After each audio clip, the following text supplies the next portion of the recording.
We have a factory who can convert this plastic to energy. And so after, at the end, we can minimize the footprint carbon of the boat.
It's 5 o'clock. You're watching Johnson Resigns, a NewsHour special live from Downing Street. I'm Mark Austin.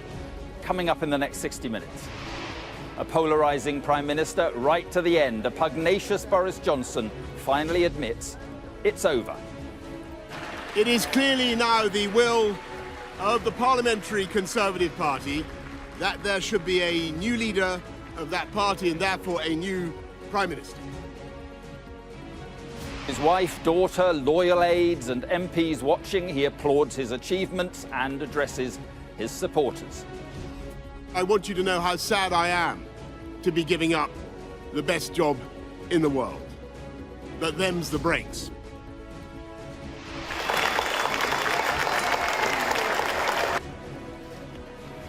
So Boris Johnson will go, but he says not yet, pledging to wait until a successor is chosen.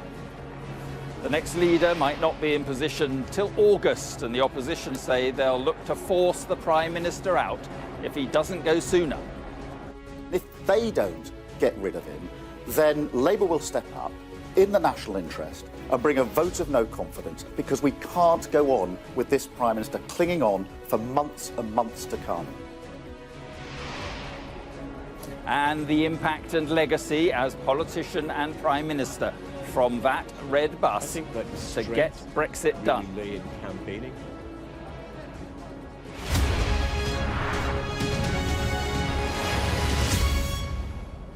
Good evening then from Downing Street, the scene today of a political drama that will live long in the memory. Boris Johnson has resigned, but he hasn't gone in office, but now a lame duck, a Prime Minister seeing out the dying days of his premiership, still surrounded by controversy.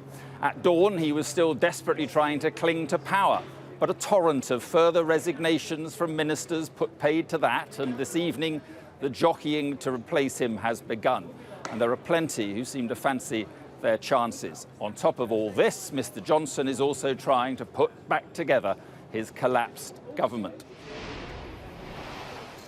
Tonight in this special programme, we'll hear from our unparalleled political team about this historic day, what comes next, and the consequences for the country. I've been here in Downing Street for much of the past 48 hours watching these most extraordinary events unfold, and for now, Boris Johnson is still in number 10. I'm inside Parliament, where Conservative MPs have to work out whether to oust Boris Johnson earlier than he wants to go. And the first candidate to succeed him as Prime Minister is starting to declare. I'll be examining the economic challenges the new leader will face and what Boris Johnson might try to do before he leaves office. And I'm live in one of the towns that propelled Boris Johnson to power. How has his departure gone down here? All of that to come, but first our political editor Beth Rigby reports now on the day Boris Johnson finally admitted his time was up. Out of number 10 and out of his job. Good afternoon, everybody. Hard to believe for him and this dwindling bunch of die-hard Johnson backers, comforting each other as after days of defiance, the Prime Minister finally relents. It is clearly now the will of the Parliamentary Conservative Party that there should be a new leader of that party and therefore a new Prime Minister. And the timetable will be announced next week. And I've today appointed a cabinet to serve, as I will, until a new leader is in place. His wife Carrie, with their 9-month-old daughter, watched on alongside number 10 staff as Boris Johnson told the country he hadn't wanted to go. And in the last few days, I've tried to persuade my colleagues that it would be eccentric to change governments when we're delivering so much. I regret not to have been successful in those arguments, and of course it's painful not to be able to see through so many ideas and projects myself. But as we've seen at Westminster, the herd instinct is powerful. When the herd moves, it moves.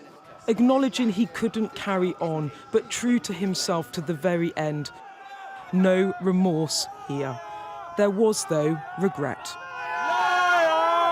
I know that there will be many people who are relieved, and perhaps quite a few who will also be disappointed. And I want you to know how sad I am to be giving up the best job in the world. But them's the breaks. Even if things can sometimes seem dark now, our future together is golden. And this is why he had to go. The avalanche of resignation letters triggered by Cabinet Ministers Sajid Javid and Rishi Sunak's resignations. That, in the end, buried Boris Johnson. His time really up when his new Chancellor Nadhim Zahawi publicly called for the Prime Minister to go. And staunch allies call in time too.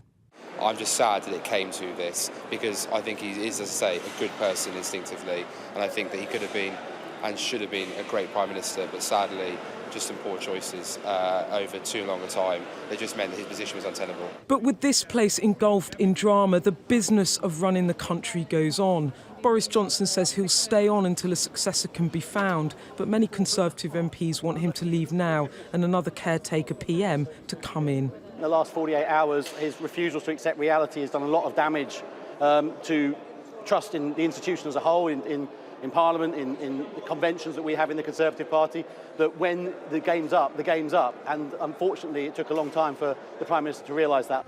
But number 10, not the only place across Westminster with vacancies. Boris Johnson today rapidly filling ministerial posts, including within his cabinet, in a bid to keep this show on the road. Labour demanding an immediate overhaul.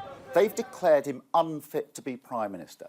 They can't inflict him on the country for the next few months. If they don't get rid of him, we will bring that vote of no confidence in the national interest. because we can't go on with this broken government led by this discredited Prime Minister. Boris Johnson will always be remembered as the politician that brought Brexit to Great Britain. At his height, he was the most successful Conservative Party leader at the ballot box since the days of Margaret Thatcher. He won a huge mandate and had it in his gift to lead this country for a decade or more. That was the plan, but it didn't turn out like that. Instead, he finds himself leaving office and as one of the shortest-serving prime ministers in the history of his country, a man who in the end let his party and his people down, a politician who is as talented and charismatic as he is flawed and destructive. In the end, it was Boris Johnson who brought himself down. Thank you all very much. A dramatic end to a dramatic premiership. A politician as defiant in giving up power as he was in taking it. He will always be remembered, if not always for the right reasons. And Beth, we've seen some resignations in this street, but none quite as extraordinary as this one. Not quite like that. I mean, what an extraordinary 48 hours. My mind's still spinning, actually, as I go through the events and try to process what has just happened. And as I was saying in that report, if you zoom out and think, what is going on? This was a politician that was potentially going to be in power for a decade or more. He won a huge mandate. He had it in his gift to redraw this country, push through really bold policy, and instead he became first caught in the COVID pandemic. Well, that was clearly beyond his control, and then he got caught in a series of his own scandals, his own missteps that brought him down. And it really is a sort of tragic story of someone that is brilliant in many ways as a politician.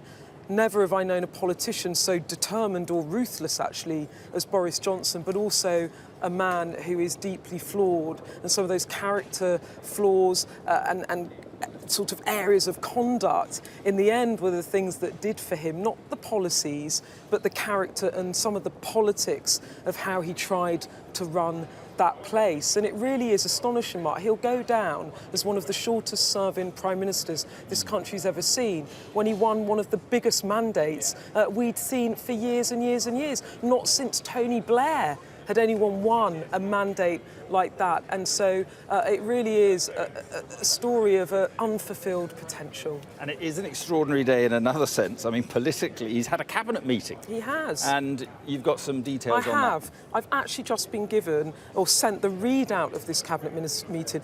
Now, this was interesting because a lot of MPs were very angry that he was even reconvening a cabinet. Many think he should still go. I spoke to Robert Buckland, who is the new Welsh Secretary, shortly before this cabinet, and he made it clear that Boris Johnson, in his view, was an administrator now, not a leader. So he was going to run government, but he wasn't going to take decisions. And that's clearly been the terms of engagement that the cabinet have now set. In the readout, it says here, Boris Johnson made clear the government would not seek to implement new policies or make major changes of direction. Rather, it would focus on delivering the agenda on which the government was elected. The Prime Minister said major fiscal decisions should be left for the next Prime Minister. That's critical, Mark, because that was all about whether, having lost Rishi Sunak, he would then try and put in tax cuts and make fiscal decisions. What is clear there is he is still in there, but this is a holding position and a cabinet now that has asserted itself over a completely done Prime Minister, and he is not going to be able to do what he wants. And maybe they are also doing that in order to try and placate a party, many of whom don't want him in there a moment longer and would like him to leave now. No, which is deeply divided. Yeah.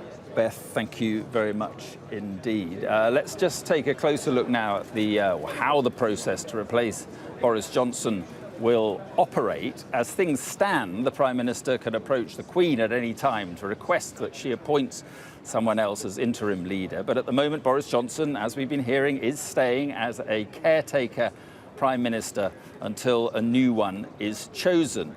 To take part in the race, a Conservative MP needs to be nominated by 8 colleagues. Then all Conservative MPs vote in a series of rounds, whittling the list of candidates down. The person who receives the fewest votes is eliminated after every round. Voting continues until 2 candidates remain. Then party members get to make their final choice before a deadline set by the 1922 Committee of Conservative backbenchers, and then a new Prime Minister is installed. It's thought the current plan is for this to happen by the time the Conservative Party conference starts, and that is on October the 2nd. So who are the likely candidates to replace Boris Johnson as Prime Minister? Well, there are quite a few, both the former Chancellor Rishi Sunak, as well as the Foreign Secretary Liz Truss have both at times been favourites to succeed Mr Johnson. Also among those presumed to be in the running are the former Health Secretary Sajid Javid, also Jeremy Hunt, who's currently chair of the Health and Social Care Committee. Last night, the Attorney General, Suella Braverman, announced that she would run to become leader. Also in the frame, so it goes on, would be the current Chancellor and former Education Secretary Nadhim Zahawi, but the leading candidate at the moment appears to be the Defence Secretary Ben Wallace, who is the most popular cabinet minister among Conservative Party members and also in public polls. Well, one name not on that list as far as I know, but who has served alongside all of them is the Environment Secretary George Eustis. Thanks very much indeed for being with us. Now, I'm not sure whether in the end you joined the push for him to go, but do you accept that his time was up? Yes, because under our system, Prime Ministers can only remain in post if they've got the overall confidence of Parliament, and that in practice means having the confidence of the vast majority of your own parliamentary party. And I think after that confidence vote in early June, when 148 Conservative MPs voted against him, he was in a very difficult position. He had a short window when, he had a chance to try and turn it around, but ultimately, he hasn't been able to do that. And so I think he made the right decision today to stand down. It's the right thing to do. I think when Prime Ministers get to that position, they've lost confidence, it's the only thing really available to them. And do you think he made the right decision by staying on? Many MPs are unhappy that he hasn't simply gone and handed over to a caretaker Prime Minister. No, I think absolutely he's right. He will now be that caretaker Prime Minister. That's what Theresa May did. That's what David Cameron did. It's what Tony Blair did. It's what happens in these situations. The last thing you want is to chop and change and have somebody else come in as a temporary Prime Minister for 6 weeks or 2 months and then change again. That makes no sense at all. You want a degree of continuity, but obviously the approach of this government is to make sure that key decisions can be made, that we continue to do our bit to support the Ukraine, that we continue to make timely decisions to help the NHS as it comes out of the pandemic, and some of those economic decisions which are also, important. So it's to make sure that we've got a functioning government in place. But there's no doubt in my mind that the Prime Minister's the right one to see that through, and it just makes no sense to try and have somebody else. But that's all well and good, but if you can't command the confidence of the House of Commons, should you still be in Downing Street? Yes, because that's what happens when Theresa May lost the confidence of the party. She still did her bit for public service and saw out that term as Prime Minister. That's what Boris Johnson will do as well. And I think here, look, the reality is the Prime Minister's now decided to go. Very quickly, the media establishment, people like you, and indeed the Conservative Parliamentary Party are going to get very focused on the leadership contest, who they want to be the next leader. Things will soon move on, and the last thing they want to be worrying about is what happens in these last 2 months. The attention will move to other more important things. So on that subject, who do you think will take over? It seems, we saw the list there, everyone and his dog is standing.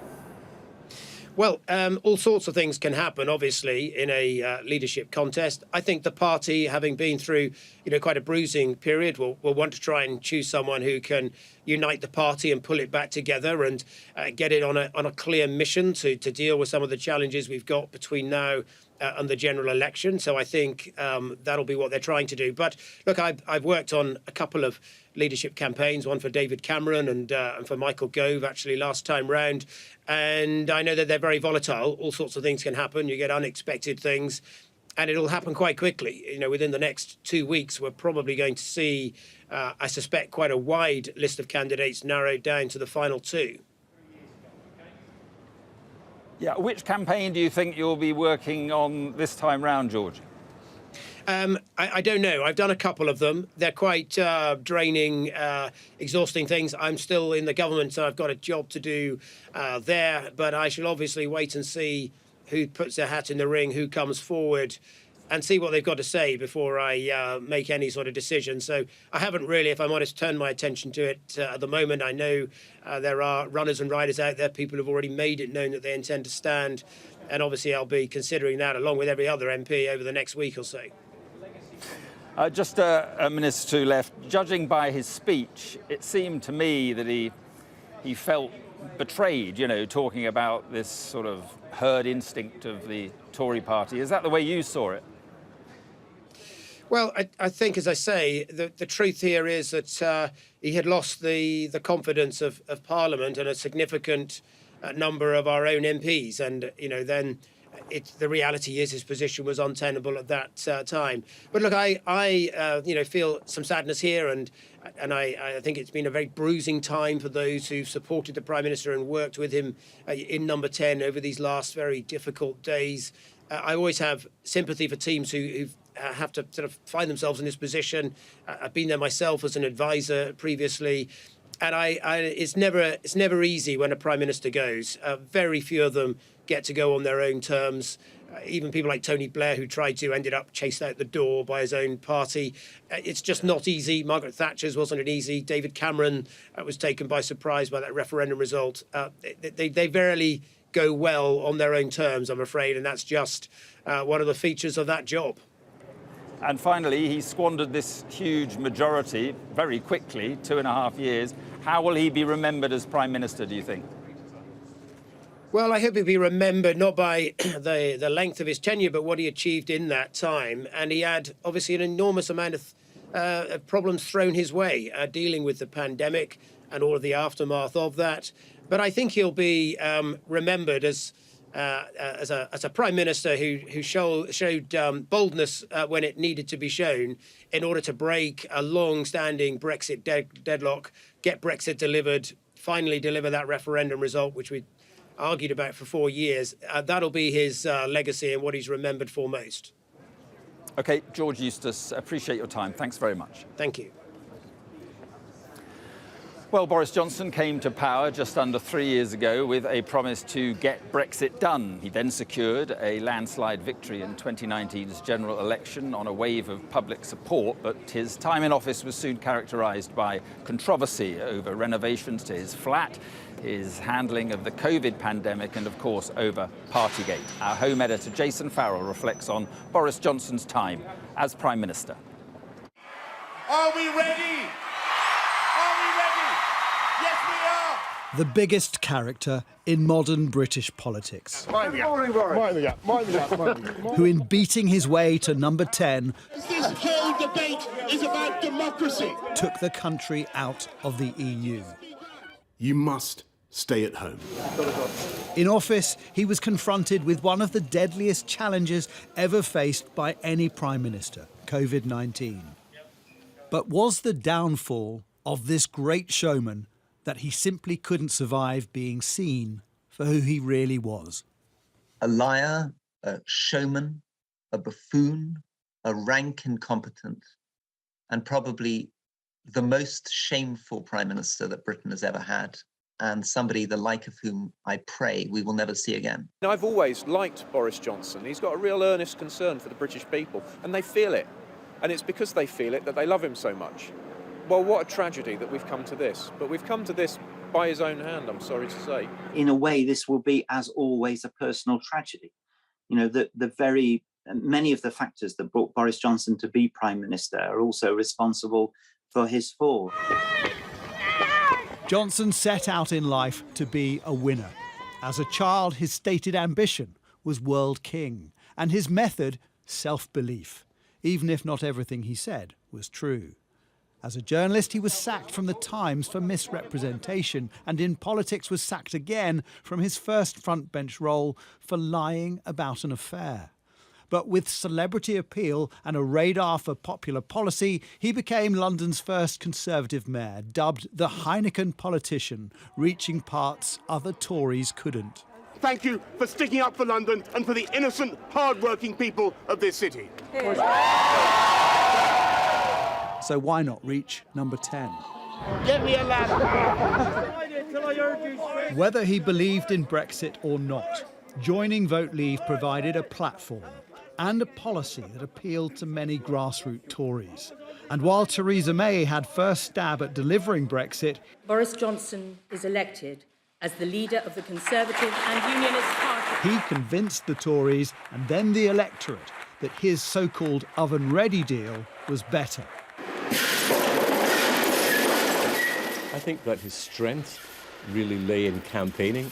I think had he picked a particularly strong team around him and enabled himself to do more of the campaigning while others did more of the governing, I think he might still be in place.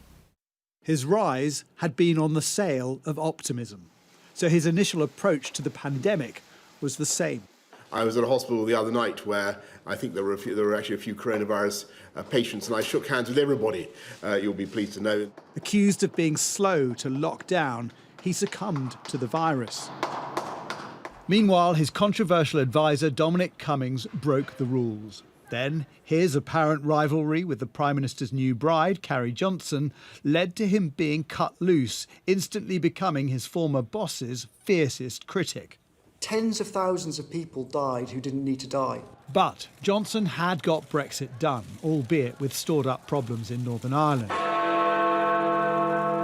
His next success was on the vaccine rollout. It was world-beating, far faster than the EU. He'd won an 80-seat majority, and he'd been quick to support Ukraine against aggression from Russia. And for those reasons, supporters forgave his failings for as long as they could. His initial support for Owen Paterson, who was guilty of lobbying while accepting cash, the donor-funded refurbishment of his flat above number 11, the number 10 parties during lockdown, and the inconsistencies over what the Prime Minister knew. Nobody said to me, this is an event that is against the rules. Still, a police investigation fined him for breaching his own laws. He thought he could play it all as he has all his life, ever since he was a schoolboy at Eton. He thought he could do it his own way, and he found out, and many people said from the very beginning that it would go wrong. The question was only when. When Deputy Chief Whip Chris Pincher stood down after allegations of sexual harassment, it emerged the PM had been warned of previous behaviour. He denied knowing, then when it was clear he did, said he'd forgotten. His Chancellor and Health Secretary had had enough and set in chain a crumbling of his support. I think he will be remembered as a great communicator, the man that absolutely delivered Brexit. But I think it will also remember somebody that fundamentally didn't listen. The man who could reach the parts others couldn't was plunging to the depths, pulling his party with him. It took a damagingly long time for them and him to let go. Jason Farrell, Sky News. Well, let's just get a sense then of the mood inside Parliament among MPs and peers. Let's go live to Central Lobby inside the Houses of Parliament. Now, Deputy Political Editor Sam Coates. Good evening, Sam. So what about this row about whether Boris Johnson should go immediately and not stick around? Frankly, Mark, there is a good deal of unease amongst Conservative MPs about where we've ended up tonight. Just in the last 72 hours, more than 130 Tories have said Boris Johnson isn't fit for office. Yet today, at the end of the day where he's resigned, it's clear he's also looking like he's going to hang around for weeks, if not months, as Prime Minister. Now, at this point where we have a war in Ukraine, there's unprecedented pressure on people's pocketbooks, rising prices, and all of the other post-pandemic challenges that this country have. We still have Boris Johnson in power, sitting around the cabinet table. Now, he has today promised that his government until he hands over to a successor, isn't going to embark on any major changes of course. He's not going to do anything he suggests that's going to surprise people, new policy. But, Mark, the problem for Conservative MPs is that only this morning some of those around Boris Johnson were looking at plans for big tax cuts. That would be a radical departure from where the last Chancellor, Rishi Sunak, wanted to take things. You've got some members around the cabinet table who are sizing up leadership beds. They could use their ongoing cabinet position to try and eke out some advantage. And you've just got this situation where nobody is quite sure where a cabinet that can't take big, bold decisions in the face of all of those pressures are going to end up. So some MEs, some people, including former Prime Minister John Major, still wanting Boris Johnson to stand down immediately. I suspect at the moment tonight there isn't quite the mood inside the Conservative Party to make that happen. They want to see how the new cabinet beds down. But what I do think is happening is they're discussing shortening the timetable for the Conservative leadership contest to find a successor to Boris Johnson. There's a big desire amongst Tory MPs to have worked out who the final two candidates are by the end of term. That's July the 21st, so under 3 weeks' time. And then you can send those two names to the Conservative Party members in the country to choose who should be the next Conservative Party leader and heads Prime Minister, getting a new candidate installed in number 10 by right at the start of September. Tory MPs hoping that that is quick enough to stop Boris Johnson, who promises not to do any more damage, to make sure he doesn't give enough time to actually fulfil that promise. Right, and Sam, we've been talking about the contenders, we've seen the list. What are MPs that you've been talking to? What have they been saying about who the favourites are? Well, there's a head-spinningly large array of candidates for the upcoming Conservative leadership contest. And I think what's important, and what Tory MPs say to me, is that this is a critical juncture, a fork-in-the-road moment, because they cover the entire spectrum, ideological spectrum of the Conservative Party. And if you get somebody perhaps from the left of the party, maybe somebody like Tom Tugendhat, who's already declared, and a number of Tory MPs have told me today they're backing him, then that will take the party and the country in a totally different direction than somebody from the right, like Suella Braverman, who's also made it clear she intends to run. Will there be confrontation with Europe? Will there be tax cuts funded by borrowing? Big choices are at stake in the contest that's going to happen over the next 6 weeks. Conservative Party ideology under Boris Johnson was all over the place. Nobody was quite clear the direction of the party, and this leadership contest could set it in a certain course, but nobody knows what that course is yet. OK, Sam, thank you very much indeed. Well, the confirmation that Boris Johnson had finally accepted his time in Downing Street was coming to an end came just after midday. A lectern was brought out into the street behind me here. Members of the Downing Street staff, MPs, and the Prime Minister's wife and baby daughter stood waiting. And then Boris Johnson emerged. Here is his resignation speech in full. It is clearly now the will of the Parliamentary Conservative Party that there should be a new leader of that party and therefore a new Prime Minister. And I've agreed with Sir Graham Brady, the chairman of our backbench MPs, that the process of choosing that new leader should begin now. And the timetable will be announced next week. And I've today appointed a cabinet to serve, as I will, until a new leader is in place. So I want to say to the millions of people who voted for us in 2019, many of them voting Conservative for the first time, thank you for that incredible mandate, the biggest Conservative majority since 1987, the biggest share of the vote since 1979.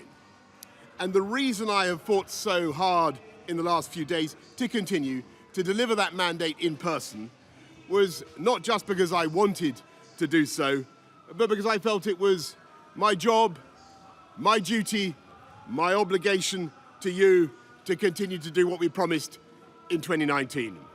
And of course, I'm immensely proud of the achievements of this government, from getting Brexit done to settling our relations with the continent for over half a century, reclaiming the power for this country to make its own laws in Parliament, getting us all through the pandemic, delivering the fastest vaccine rollout in Europe, the fastest exit from lockdown, and in the last few months, leading the West in standing up to Putin's aggression in Ukraine. And let me say now to the people of Ukraine that I know that we in the UK will continue to back your fight for freedom for as long as it takes. And at the same time, in this country, we've been pushing forward a vast programme of investment in infrastructure and skills and technology, the biggest in a century, because if I have one insight into human beings, it is that genius and talent and enthusiasm and imagination are evenly distributed throughout the population, but opportunity is not. And that's why we must keep levelling up, keep unleashing the potential of every part of the United Kingdom. And if we can do that in this country, we will be the most prosperous in Europe. And in the last few days, I've tried to persuade my colleagues that it would be eccentric to change governments when we're delivering so much, and when we have such a vast mandate, and when we're actually only a handful of points behind in the polls, even in mid-term after quite a few months of pretty relentless sledging, and when the economic scene is so difficult domestically and internationally. And I regret not to have been successful in those arguments, and of course it's painful not to be able to see through so many ideas and projects myself. But as we've seen at Westminster, the herd instinct is powerful. When the herd moves, it moves. And my friends, in politics, no one is remotely indispensable. And our brilliant and Darwinian system will produce another leader equally committed to taking this country forward through tough times, not just helping families to get through it, but changing and improving the way we do things, cutting burdens on businesses and families, and yes, cutting taxes, because that is the way to generate the growth and the income we need to pay for great public services. And to that new leader, I say, whoever he or she may be, I say I will give you as much support as I can.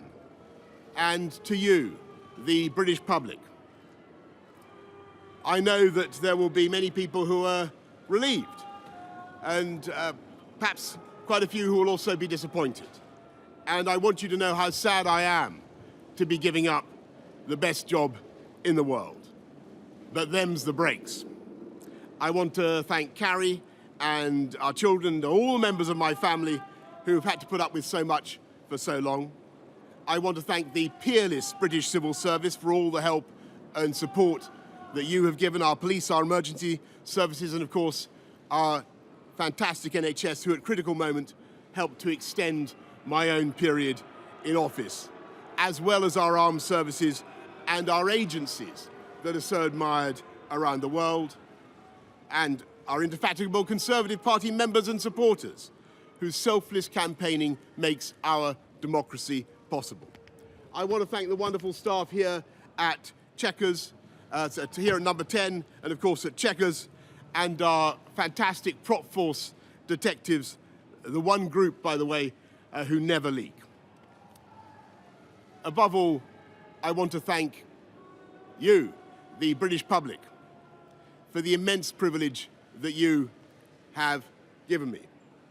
And I want you to know that from now on until the new Prime Minister is in place, your interests will be served and the government of the country will be carried on. Being Prime Minister is an education in itself.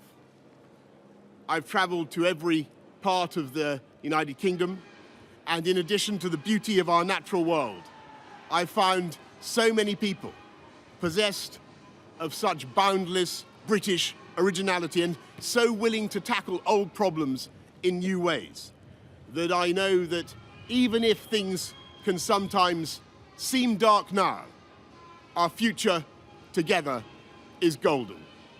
Thank you all very much. Thank you.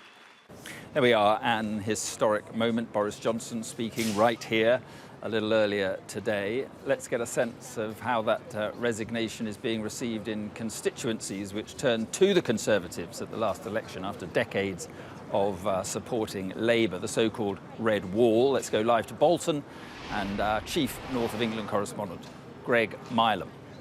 Greg.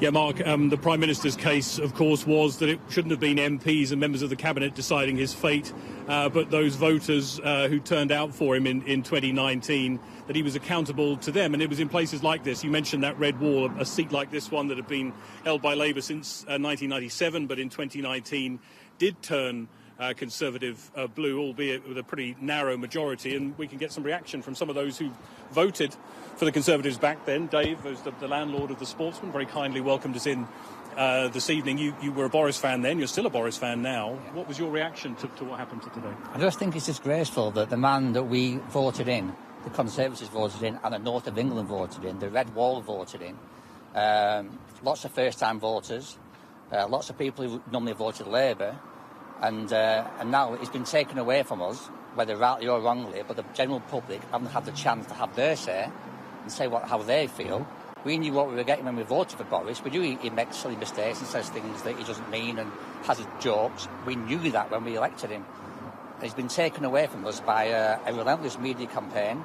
But even your local MP, the Conservative MP, resigned in the last 24 hours because he'd had enough of it. Yes, he did, but it's like I said earlier, when the MPs start to switch, they all seem to jump on the same ship. They all leave as one, and my opinion is that they should have stood by him. They should have stood by Boris, because he's the man who got them elected. Lots of these Conservative MPs, with very slight majorities, probably won't get voted in again. And I think it's an own goal. I think they said they couldn't trust him. I mean, can you say that you still trust him as a person? It's what we voted for. We knew what we were getting. And the big decisions, he's got every big decision right. We were the first out of lockdown. We were the first with the vaccines. It was great through COVID. It's been great with the Ukraine situation. The big decisions he's got right. OK, he's made a few slip-ups with his comments, his joke. It's his joking nature. We all knew he was like that. That's why we voted for him. That's why the average man in the street voted for him. Well, you mentioned COVID, and Mark's next to you, and like the Prime Minister, ended up in intensive care with yes, COVID. I was. You voted for him. What's your feeling today? I think that it's a great shame, the manner in which things have taken place. I think that a person who can have such foresight as he had to be basically stabbed in the back, I think is a disgrace. I'd like to ask David, could you with the parties and with what's happened recently with an MP accused of serious sexual assault, and he didn't take action on that, could you still trust him after all of those? You turn around and say serious sexual assault, and yet nothing was done about it. I would turn around and say that until it's actually proved, those kind of things are not the things that really should be being talked about at this particular time. Anne's also with us on the other side of the table. Hi, Anne. What was it? I mean, so much talk about the Red Wall and the Conservatives winning in places like this. What was it about Boris Johnson? What is it about Boris Johnson that still persuades people like that? He's young. He's got foresight. He actually stood for what we believed in. And he went at it with force. He was a good man, and still is a good man. Yes, he's made mistakes. We all make mistakes, huge mistakes even. All this about Partygate and all the rest of it is just nonsense. It was all hyped up just to start getting him out. Well said. And it's wrong. Very wrong. And thanks to all of you. That's the view here. As Boris Johnson said, it should have been for those voters to make the decision, but as we know from today, it wasn't, much to the disappointment of certainly the people we're talking to here. Yeah. OK, Greg, thank you very much. So what will Boris Johnson's political legacy be? We're joined by the contemporary historian, Sir Anthony Selden. Good to see you, Anthony. Thank you very much for being on the programme. I mean, it was, in a way, a humiliating end for Boris Johnson. But where will he sit, do you think, in the pantheon of prime ministers? Very humiliating for him, Mark. He is a man of dignity. And the way that it all ended will have hurt him. But equally, he did bring that on himself.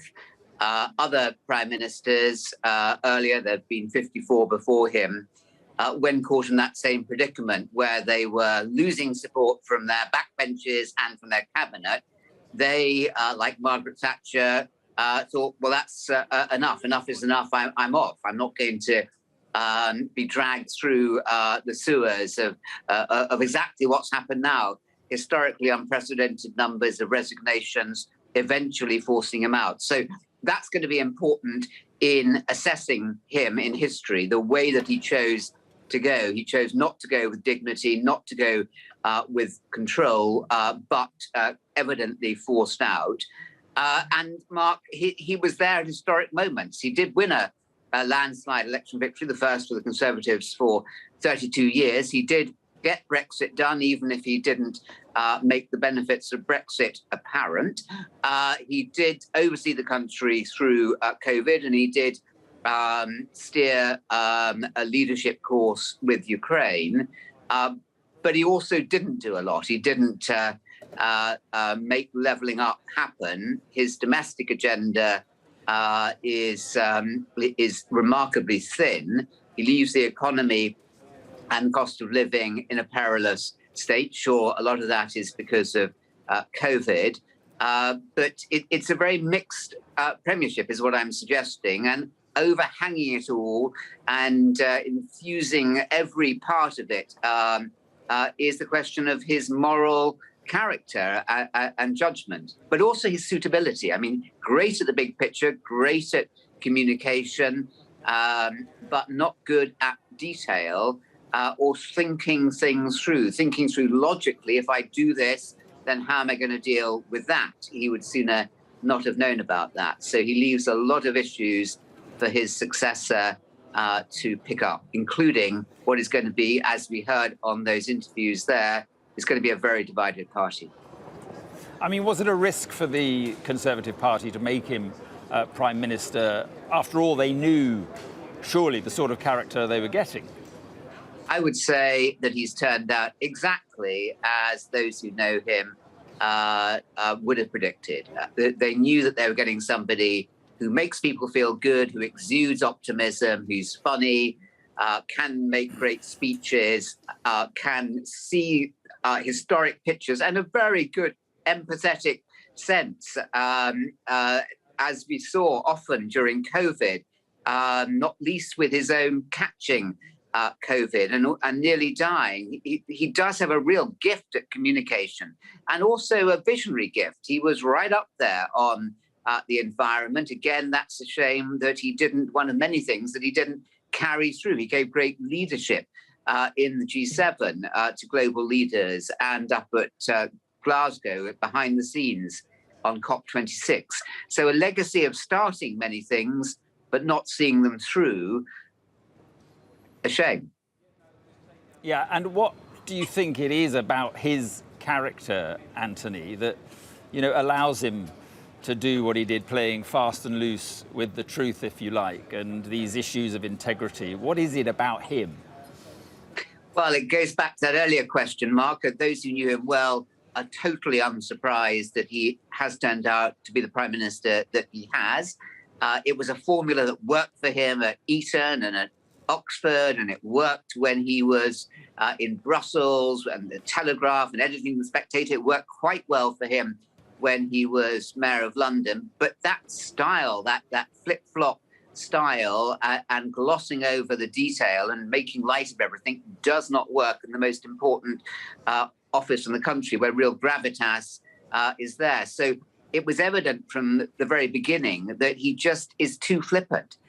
He doesn't take issues seriously enough. It doesn't go deep enough with him. Northern Ireland was a particularly glaring example where he needed real emotional intelligence to get it, which he never did. So I think all those keys were there, but he was at his most effective in his first year when he got Brexit done, won the general election victory, and early on with COVID. He did a lot. I mean, so this is unquestionably a historic, one of the more historic premierships that we've had in this country in terms of what he achieved. Great prime ministers are made by great events rather than vice versa, but also a deeply, deeply flawed premier and leader. So history will say, I think, all these things. OK, Sir Anthony Seldon, appreciate your time. Thank you for coming on. Pleasure. Thank you for having me. Well, the political crisis at the heart of government comes against the backdrop of the biggest cost of living crisis in a generation. Today, the Office of Budget Responsibility warned that the public finances are on an unsustainable path and the UK could soon be tipped into recession. Our economics and data editor, Ed Conway, has this assessment of the scale of the challenge facing whoever becomes the next Prime Minister. So now we have more of a sense of what's going on with the politics, but what about the economics? Well, here, there's a couple of things to look at. First of all, how do people view the UK as an investment? Now, you can get a sense of that by looking at what's going on in currency markets. Remember during Brexit, how it was kind of going around up and down, depending on what was going on with that roller coaster. Well, here, the funny thing is, it was moderately stable in the last few days. Really weak, the pound, right now, against most other currencies, but it didn't seem to be moving until we got that news that Boris Johnson was going to resign. When that news broke, just look at what happened to sterling against the dollar. It shot up, and now it is a fair bit stronger than it was before. So there's a bit of kind of stability premium there. People relieved that we know a little bit more about what's going to happen now. But of course, the big question is, what are they going to do about economic policy? What can they do? And one of the big things they want to address is this. Both the Chancellor, the new Chancellor, and indeed Boris Johnson have talked a lot about the tax burden and the fact that it is getting up to the highest level that we've seen since the 1940s. That's the rate at which we pay tax, basically, as a percentage of GDP. And look at how high that's going up. But here's the issue. They want to cut that, but for some people, the pressure might be in the other direction. The Office of Budget Responsibility, they're the people, the government's kind of official forecasters, they produced this bit of analysis just now, looking at the change in long-term deficit as a result of things happening recently. So basically, the higher these bars are, the more the deficit's going to go up. You can see the fiscal position, actually, that's improved a bit recently, but look over to the other side. So demography's a bit worse, so fewer people being born, so less people to pay taxes. Net zero, the cost of net zero means that fewer taxes are coming in, petrol taxes, and then you've got social care and other factors as well. And you stack all of that up, and you're talking about quite a lot of extra costs. In fact, about £37 billion worth. If you wanted to get net debt, so the total national debt, down to the levels it was before the pandemic, you need to raise taxes by £37 billion, not cut them, and that is a lot. So that's one concern for the Prime Minister, leaving aside whether he's actually able to pass any of his legislation. But overshadowing everything is this, inflation. This shows you the inflation rate across the G7, so major economies around the world. Everyone thought that we had tamed it, that it was going to be low forever, and look at what happened. It has risen to the highest level that we've seen since the early 1980s, and the UK, that red line, is the highest of all. So it's that cost of living crisis that is going to remain the big economic challenge in the next few months. Ed Conway there. This is Johnson Resigns, a NewsHour special live from Downing Street. Coming up, Boris Johnson resigns, but he's not gone yet. I'll be talking to the Conservative MP, Theresa Villiers, next.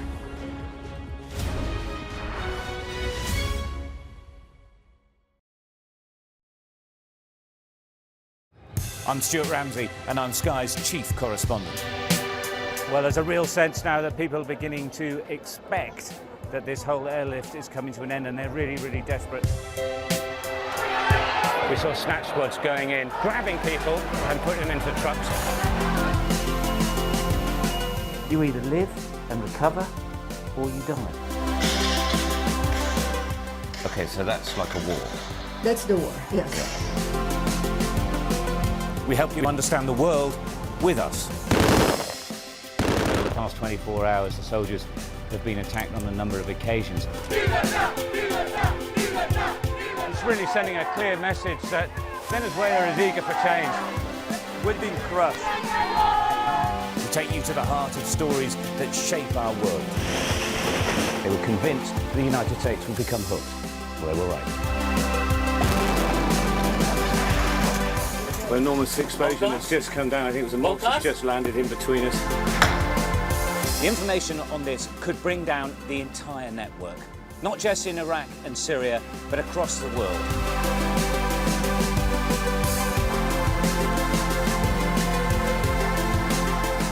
It's not out of control, but the pig withdrawn. It's so hot. On Sky News, we discuss and debate the issues that affect us. In a new lineup of midweek programmes at 9 p.m. Join me, Trevor Phillips, for Common Ground, where I bring two people together who hold different opinions on current topics, seeing what might unite them. I'm Sophie Ridge. Join me for The Take, where we'll be discussing the biggest political stories of the week, getting the opinions from politicians and also our viewers panel. And join me for Beth Rigby interviews as I question decision makers from all walks of life, exploring their views on what's going on with Britain today. Join us midweek at 9 on Sky News, as we put people at the heart of the stories.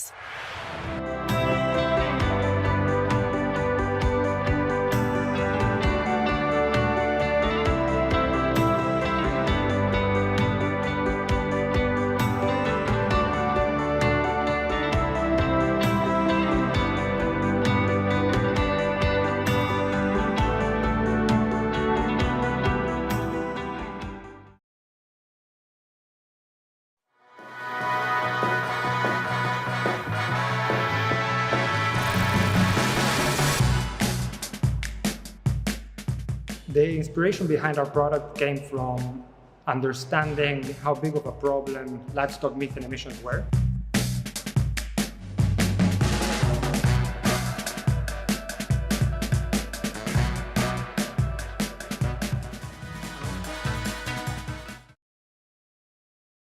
I'm Yvan Bourgnon, I'm a sailor. I spent half time of my life on the sea.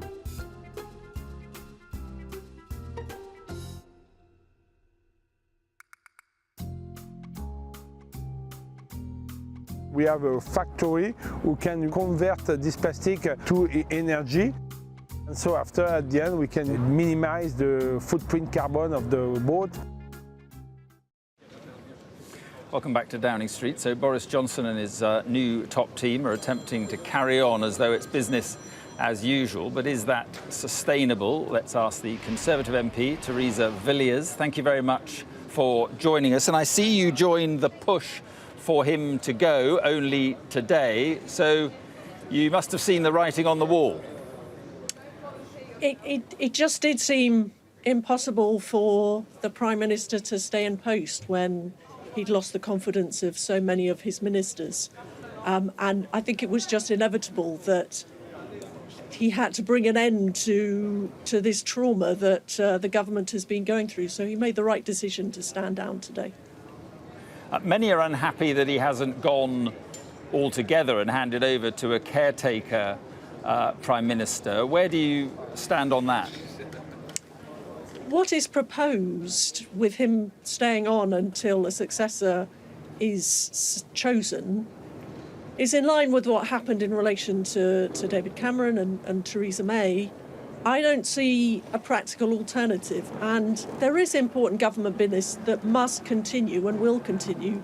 So I think it's pragmatic for Boris and his team to stay in post. I mean, the point being made by John Major is that if you can't command the confidence of the House of Commons, you shouldn't be here in Downing Street.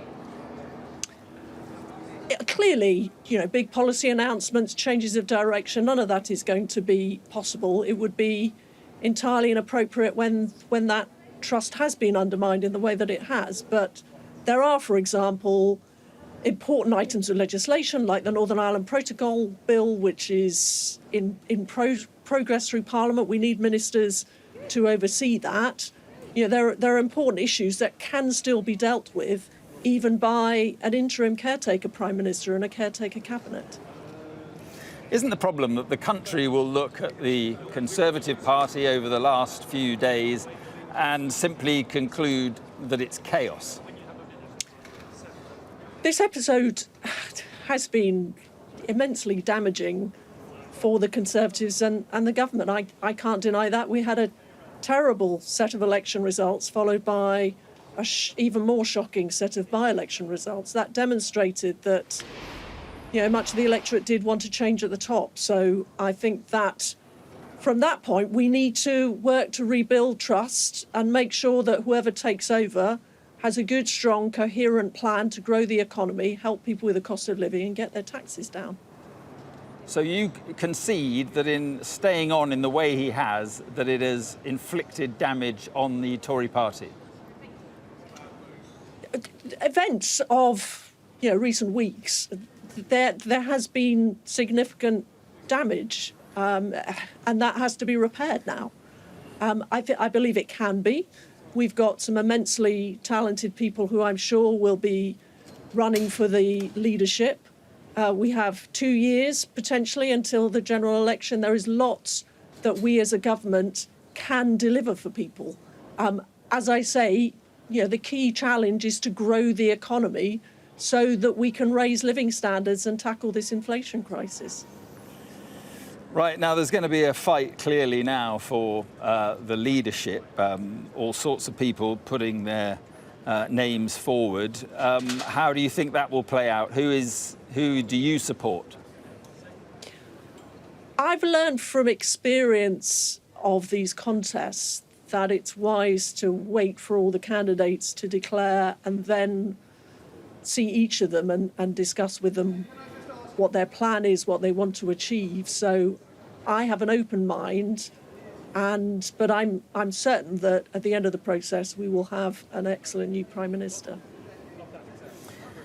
All right, if you won't say who you will support, or you haven't decided who you will support, who do you think the party will go for in the end?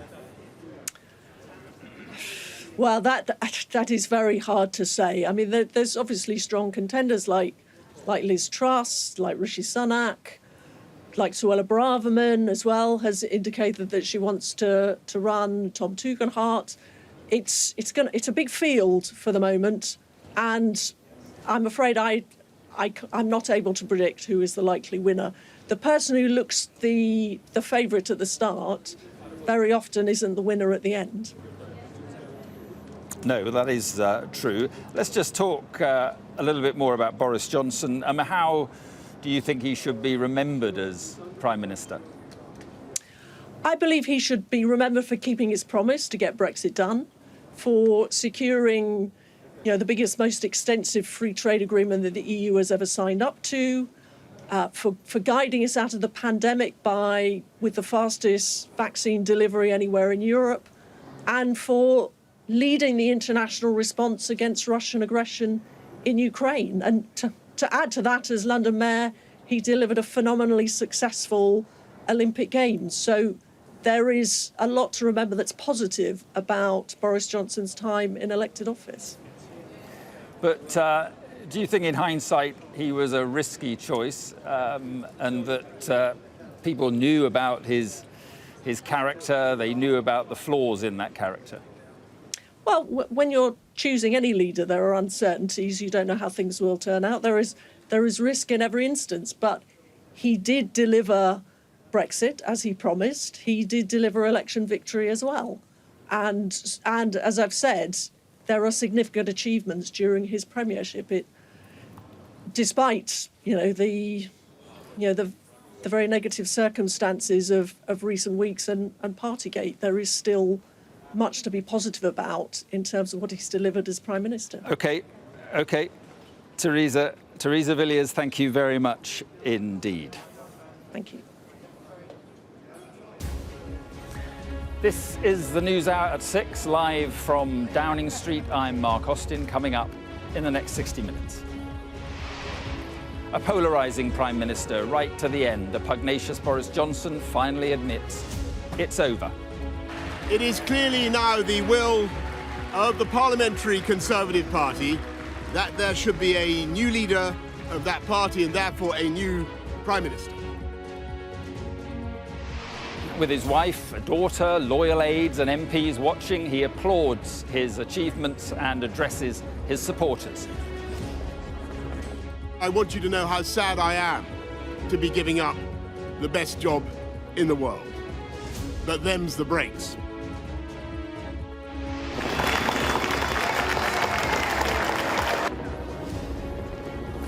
So Boris Johnson will go, but he says not yet, pledging to wait until a successor is chosen. The next leader might not be in position till the autumn, and the opposition say they'll look to force the Prime Minister out if he doesn't go sooner. If they don't get rid of him, then Labour will step up in the national interest and bring a vote of no confidence, because we can't go on with this Prime Minister clinging on for months and months to come. And the impact and the legacy as politician and Prime Minister from that red bus to get Brexit done. Strength really lay in campaign.